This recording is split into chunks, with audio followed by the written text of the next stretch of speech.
And so cooked, we are unplugging the microphone and straight up recording no mic. This is the computer built-in mic.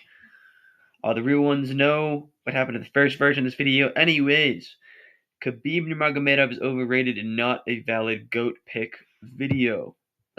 Attempt 2. Attempt 1 exists on the internet, but we don't talk about that. You gotta use the Wayback Machine for that one. So I want to clear up some things here. First of all, this was a heavily fan-requested video. About 44% of the 71 people that voted on my overrated or potentially overrated candidates list voted Khabib, so don't attack me for doing that. Number one, by no means am I trying to start a religious war in the comment sections. This is not the purpose of the video. I am criticizing Khabib Nurmagomedov's career and some of the things it lacks. Third of all, I have no issue with Khabib Nurmagomedov as a human being. He seems like a pretty stand-up guy. It's just you fan base, bro. The Khabib Glazers, you worship this guy like Baal, bro. Hopefully you know that story, but it's idolatry to a certain point, bro. It's actually insane how you have so much reverence for this man, but he's not even reverent. It's straight up idolatrous, bro. He's a human being. Like, calm down. Wipe it up, please. Another thing I don't want to clarify, but saying somebody's overrated doesn't mean they suck and they're the worst fighter on the planet. It just means they're not perceived correctly. That's all it means. I'm not discrediting Khabib. I'm not saying he's a bum. I mean, I might call him Kabum as a joke. But yeah, also another thing. I know his name is Habib. I just like saying Khabib. It's more fun that way. So come at me for mispronouncing his name, which I think he's probably used to at this point. Anyways, let's start out with the hardcore. I put inarguable, but really they're hard to argue with statistical numbers here. Stats. The big numbers. Padded record / very questionable quality of opponents. The combined record of Khabib's opponents at the time of fighting him is 161, 131. That's 30 wins separating you from a negative, as I call it, record when you're in the negative deficit. It's not good. I mean, someone's quickly highlight here. Well, first of all, this statistic. Did you know in Khabib's first 15 pro MMA fights, he fought 8 fighters with 0 career wins, with 6 opponents making their MMA debut. I mean, the ones to highlight here are you're an 11-0 guy fighting a 0-2 guy, and you're then a 14-0 guy fighting a debut guy, whatever the word is here. And then when I looked at was 8-0, and you're fighting a guy that's 5-5, it's straight dead even. I mean, 5-0 against 0-0 is also really bad too. I feel like the first 3 fights, I'll give him a pass for those, but like after that, when it starts to get really cooked, 4-0 against 0-0. I mean, arguably 15-0 against a guy that's 28 and 22 is really bad. That's like very, very bad. I mean, you're again 14-0 against 0-0. Even like 13-0 against a 5-2 guy is also not that really good. And then 12-0 against 1-1. 11-0 against 0-2. I mean, like, come on, guys. 10-0 against 13-9. Really here. Really, people. Really. Some cans here, bud. These are some cans.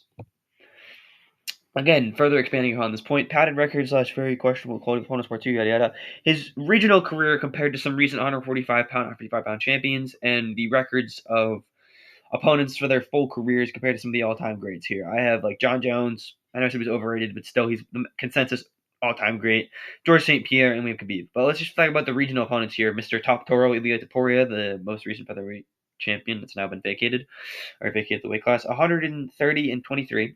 Then we have Volk, who's 125, 150, the featherweight champion before. Now it's like Khabib. Oh yeah, 37 and 26. Womp womp. Islam is 120 and 42 for his 15 opponents. Even him, he's part of that same camp, part of that same team, right? He's one of the Dagestanis. He's from Maklachaka, right? I totally butchered that. A couple hours away, so he's not really from Dagestan, but he's one of the Dagestani boys. You know, he's from that group. I don't know if John is updated to be Stipe to be fair, but 417, 171, you get the point.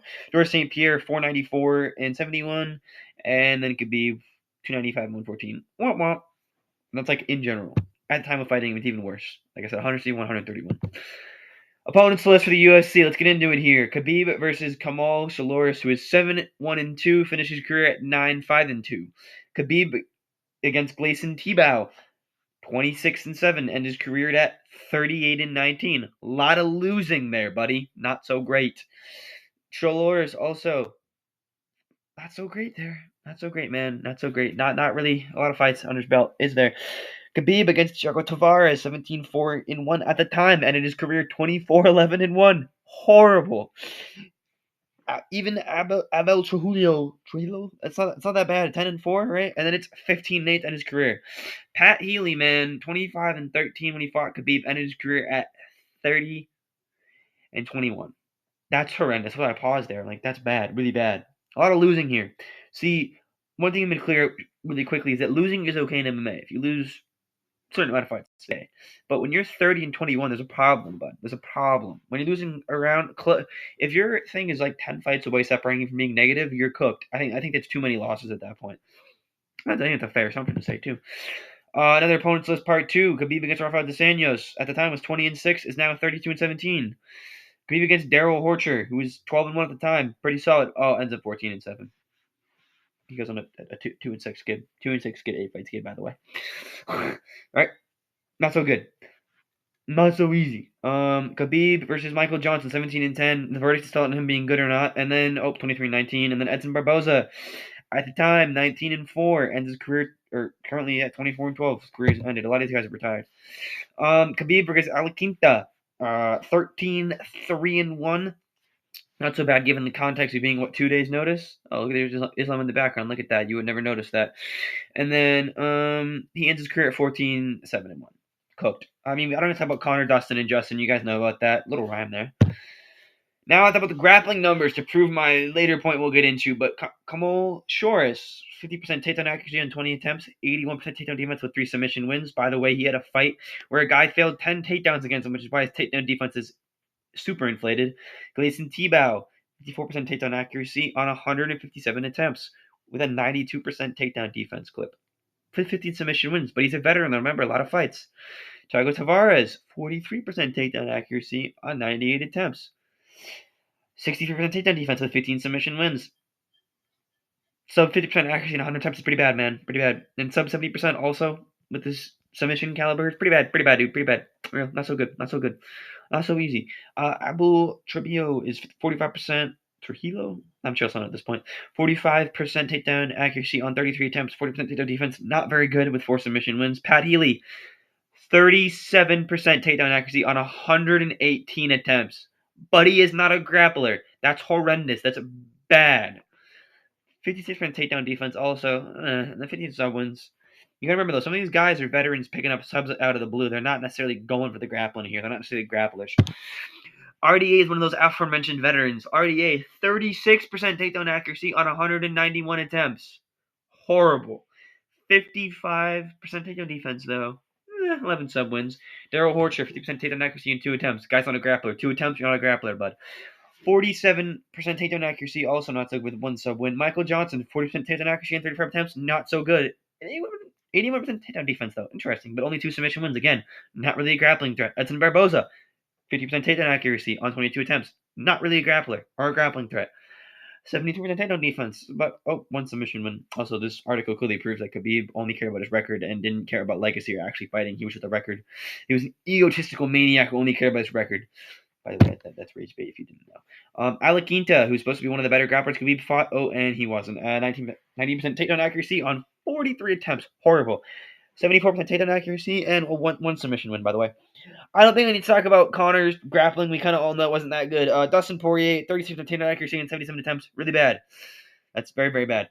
And 7 submission wins, though. And then Justin Gaethje, who's, again, but brother, he was a college wrestler, brother. Nope, 25% takedown accuracy in 4 attempts. Not a grappler. Don't care. It's MMA grappling. Also, if you think about it here, Khabib, low-key, kind of kabum. I mean, guy fought a real estate agent, an alcoholic cokehead, a hillbilly, and a pothead. Bro, low-key, kind of a bum. Let's be real here.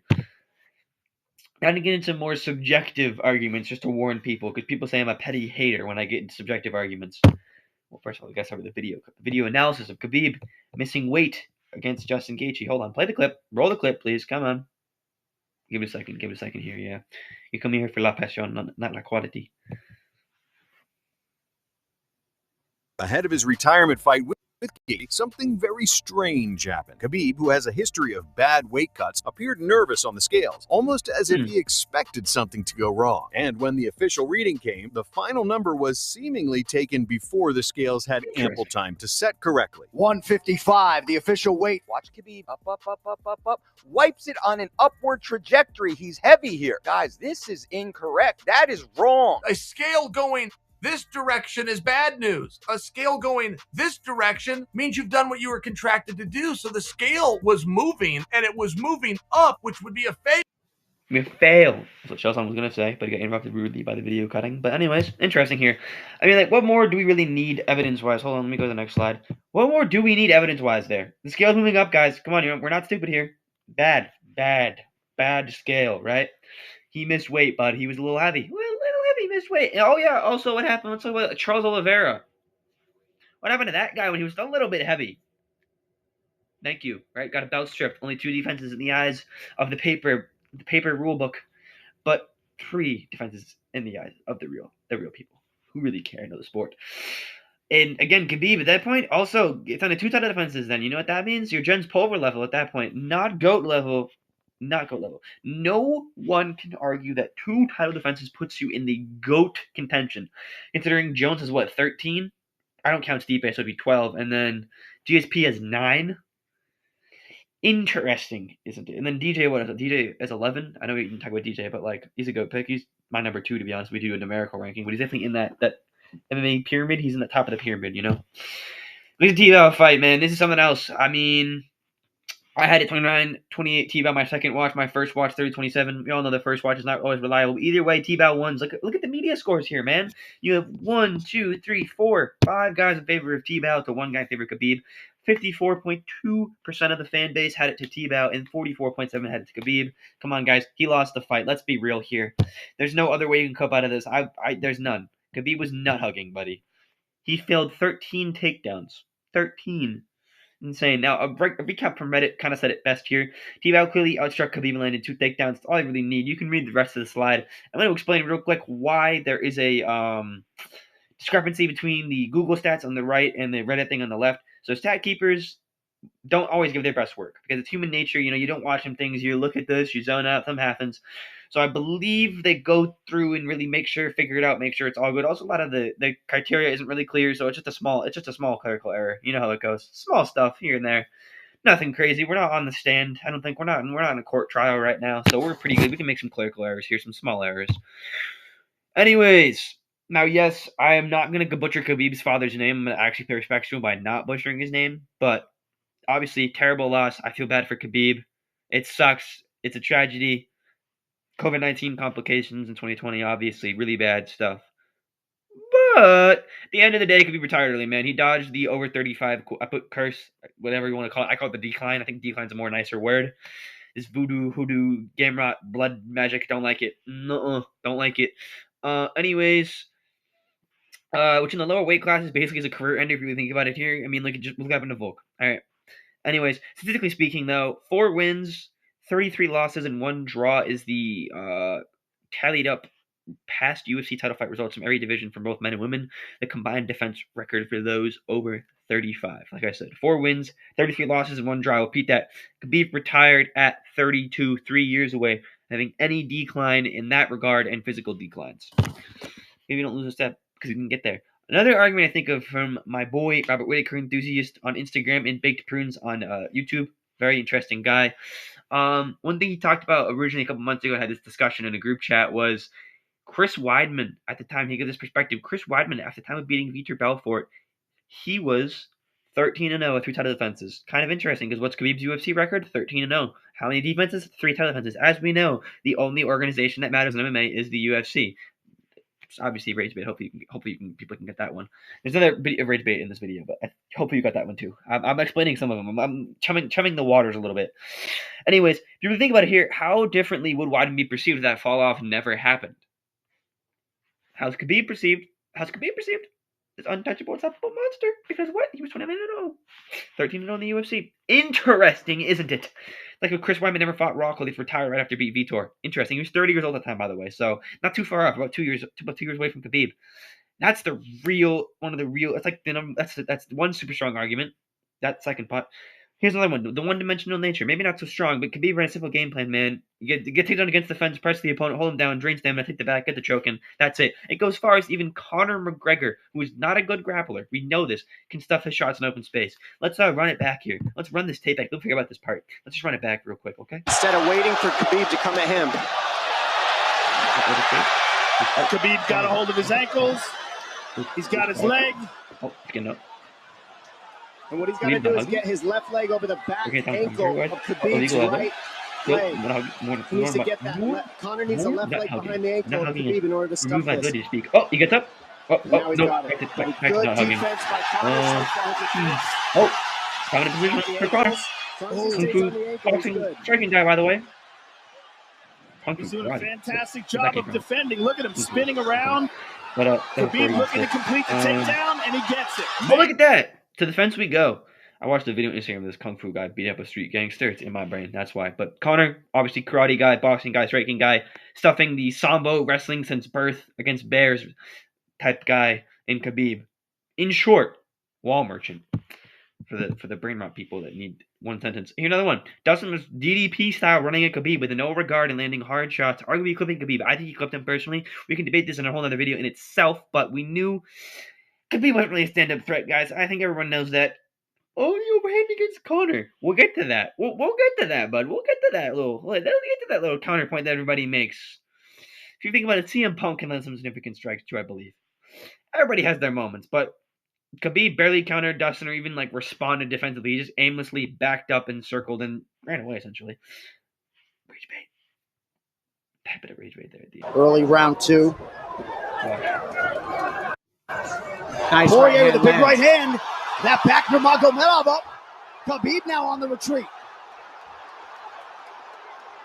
Hard to know the extent to which that. Oh, an uppercut, which didn't really land clean. I counted probably 7 shots, and 4 of which landed clean. So 4 shots in a row. 7 shots in total. Dustin with his hands down, chasing after him. Never seen Dustin do that. I watched a lot of Dustin, trust me. Never seen him do that. Because he knew Khabib couldn't strike, bud. And then on top of all this, Dustin gets a nice ghillie, tight little ghillie.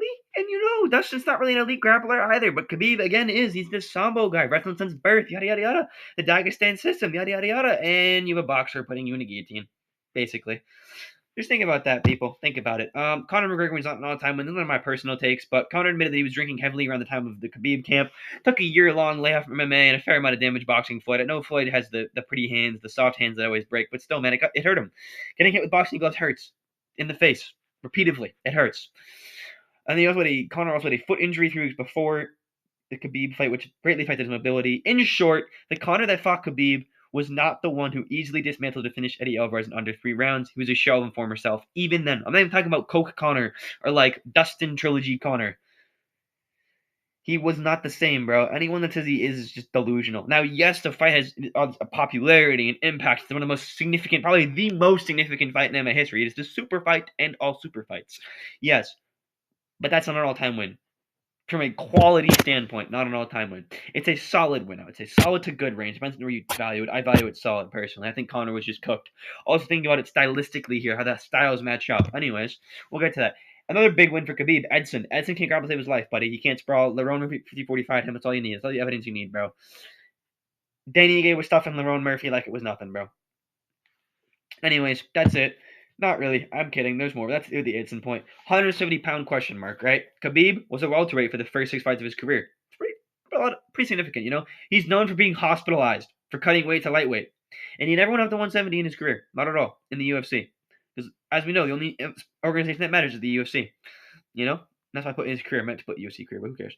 Which leaves a lot to be desired, especially considering he was known for his size and strength and physically imposing presence. The pressure, the grip strength, the this, the that. Except he never tested that. He never went up to 170. Never really saw it. What happens when I take away the weight disadvantage? What happens? Oh, they weigh in the same. No. Buddy was 176 pounds to 180, bro. Khabib's a big boy.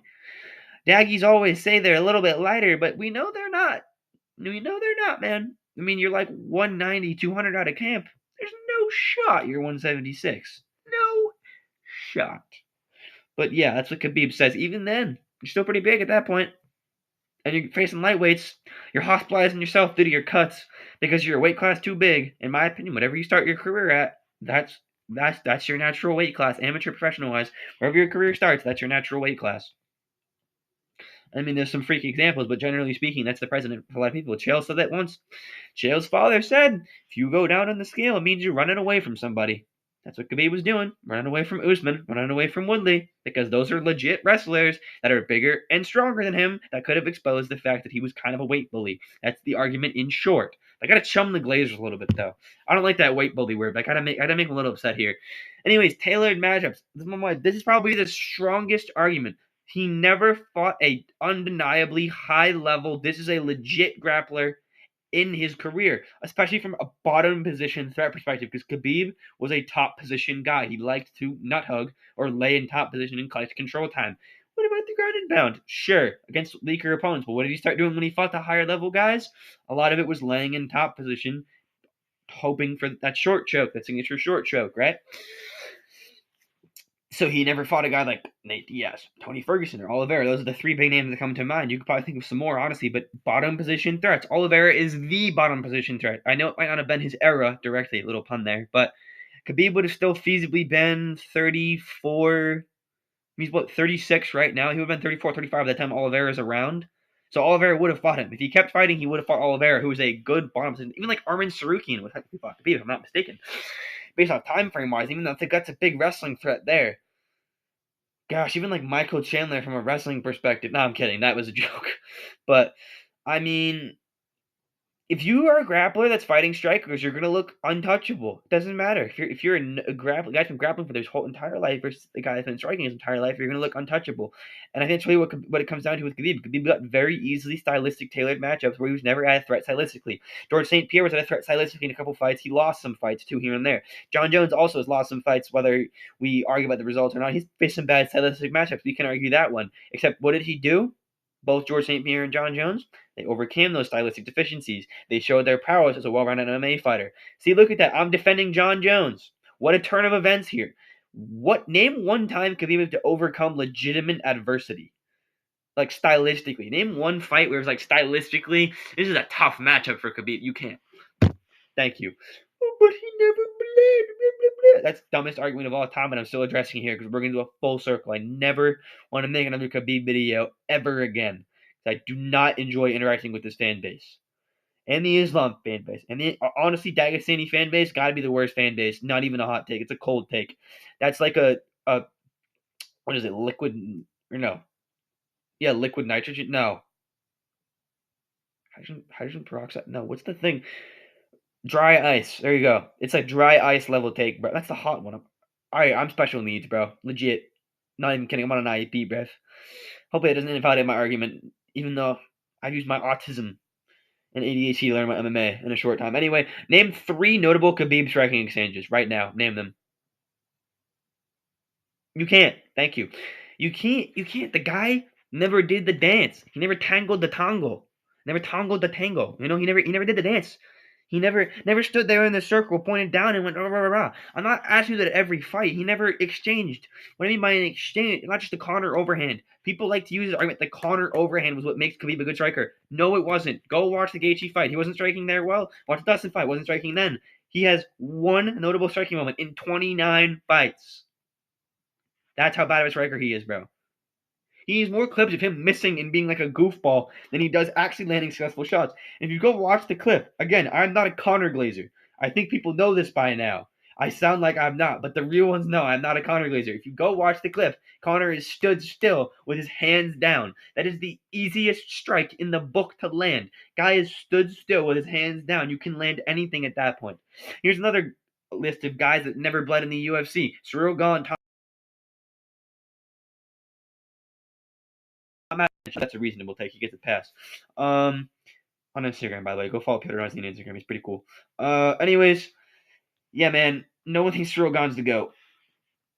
But people think Khabib's the GOAT, and they use this as an argument. Stupid. Anyways, to wrap this up nicely for the Glazers here. With this video, am I saying Khabib sucks? No, absolutely not. I'm not that much of a hater. Again, I have no issue with Khabib personally. I have no issues with Muslims. I have issues with Khabib. I have issues with people that do evil, and I have issues with people that glaze Khabib to the point where it's like idolatry. That's what I have issues with. Thank you. Anyways, I still think he is a top lightweight of all time, undeniably in MMA. I mean, I have him 5 on my list, but I'm gonna tweak that list a little bit. He might honestly go up to 4, but I don't think he's getting past. especially 3 if it's UFC alone. But definitely, he's one of the best lightweights of all time, no debate, no doubt. Some all-time wins like RDA, Dustin Poirier, and Justin Gaethje, but he's not a GOAT, not a top 10 all-time guy. Does not have that caliber level. No longevity, no title defenses. In summary, on why he doesn't have that level of GOAT. Level of GOAT contention. Maybe that's the word. Tier of GOAT contention. I'm making an MMA tier list, like not like a pyramid. The tiers like watch a JMX High Rollers NBA pyramid list. If you want to learn about the pyramid system. It's way better than like a numerical ranking. I've already done numerical rankings. Too late to cross that sea. Anyways, thanks for watching. And speaking of weight bullies, man, 183-pound lightweight Michael Chandler over here. Thanks for watching, and God bless.